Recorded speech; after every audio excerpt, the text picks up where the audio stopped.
Now, one last point I want to make. While I will negotiate over many things, I will not have another debate with this Congress over whether or not they should pay the bills that they've already racked up through the laws that they passed. Let me repeat. We can't not pay bills that we've already incurred. If Congress refuses to give the United States government the ability to pay these bills on time, the consequences for the entire global economy would be catastrophic, far worse than the impact of a fiscal cliff.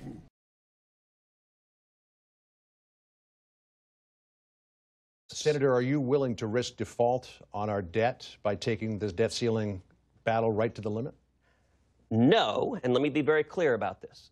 I do not support default on the debt. We should never default on the debt. And the only players in Washington who are threatening default on the debt are President Barack Obama and Harry Reid. This is an issue, and earlier in this show you played the president threatening default.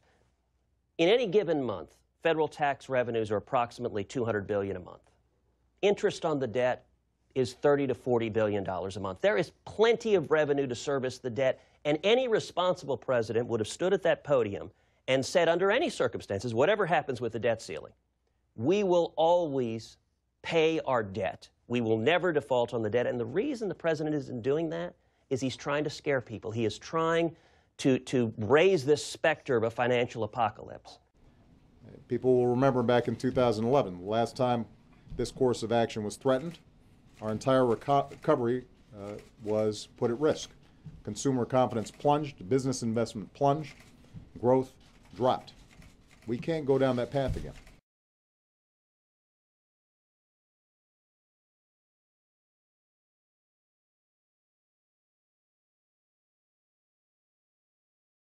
The Treasury Department said last week that we will hit the debt ceiling again near the end of the year. Are you prepared? Well, I think the debt ceiling will come after the first year. But please, everyone, accept this. They tried it before. They, the Republicans. They tried it before. We're going to shut down the government, and we're not going to raise the debt ceiling. If they want to go through that again, fine. But we're not going to be held subject to something that was done as a matter of fact in all previous administrations. Will you support raising it by another $2.4 trillion? If it has to be raised, we'll raise it. Let's start with President Obama. Here's White House spokesman Jay Carney this afternoon. We cannot play chicken with the economy in this way. It's just too darn risky. It's not appropriate.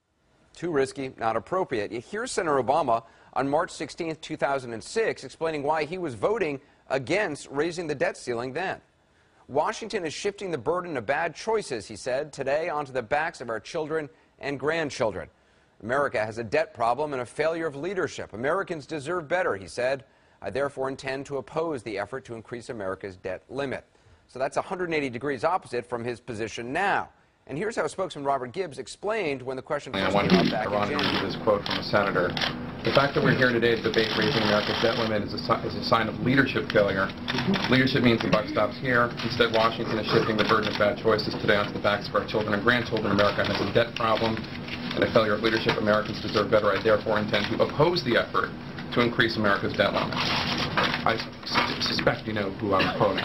That is Senator Barack Obama in 2006 voting against raising the and debt I think ceiling. what is important is understand that the raising the debt limit was not in question in the outcome. 52 to 48. In the outcome of that vote. It's a close vote. 52 to 48. Well, we've had closer. I think I think it's important that the outcome, based on the outcome of that vote, as I mentioned, the full faith and credit was not in doubt. Full faith and credit of our government and our economy was not in doubt. And the president used it to make a point about needing to get serious about fiscal discipline. And we, as I said earlier, are dealing with the legacy of decisions that have been made over the past many years, not paying for a prescription drug benefit, not paying for wars, not paying for tax cuts that changed our fiscal situation much more markedly than anything ever had. So I think it is up to, and it's important for Congress, because we know not to play politics with this, not to play games, to find a way to raise that debt limit, understanding that we have to, as I mentioned to Matt, we're going to have to take some serious steps to get our fiscal house in order. But we understand, we know what happens. We know the catastrophic actions with things like Social Security and Medicare if you threaten the solvency of the government. So he only voted that way because he knew that it was going to pass. And I think clearly he was sending a message. But he knew it was going to pass. That's why he voted against it that way. His vote was not necessarily needed on that. If my Republican friends believe that increasing our debt by almost $800 billion today and more than $3 trillion over the last 5 years is the right thing to do, they should be upfront about it. They should explain why they think that more debt is good for our economy. How can the Republican majority in this Congress explain to their constituents that trillions of dollars of new debt is good for our economy?